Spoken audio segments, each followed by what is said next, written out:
A sadhu, under the instruction of his guru, built for himself a small shed, thatched with leaves at a distance from the haunts of men. He began his devotional exercises in this hut. Now, every morning after ablution, he would hang his wet cloth and the kopina on a tree close to the hut to dry them. One day, on his return from the neighboring village, which he would visit to beg for his daily food, he found that the rats had cut holes in his kopina. So the next day he was obliged to go to the village for a fresh one. A few days later, the sadhu spread his loincloth on the roof of his hut to dry it and then went to the village to beg as usual. On his return, he found that the rats had torn it into shreds. He felt much annoyed and thought within himself, "Where shall I go again to beg for a rat? Whom shall I ask for one?" All the same, he saw the villagers the next day and represented to them the mischief done by the rats.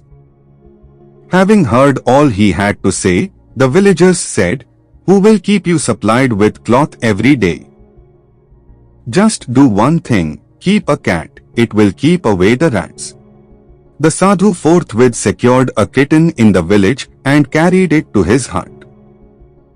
From that day the rats ceased to trouble him, and there was no end to his joy.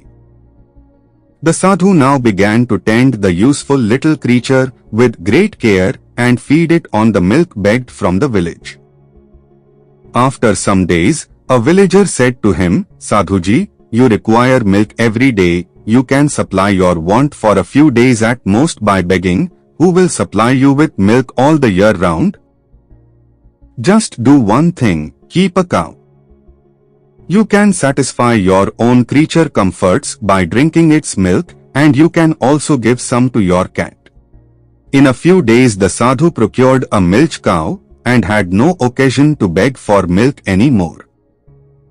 By and by, the sadhu found it necessary to beg for straw for his cow.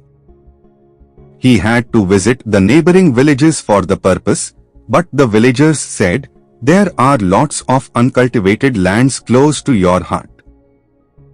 Just cultivate the land and you shall not have to beg for straw for your cow." Guided by their advice, the sadhu took to tilling the land. Gradually he had to engage some laborers and later on found it necessary to build barns to store the crop in.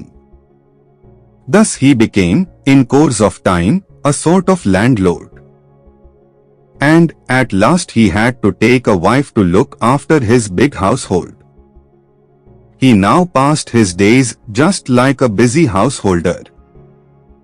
After some time, his guru came to see him. Finding himself surrounded by goods and chattels, the guru felt puzzled and inquired of a servant, "An ascetic used to live here in a hut. Can you tell me where he has removed himself?" The servant did not know what to say in reply. So the guru ventured to enter into the house, where he met his disciple.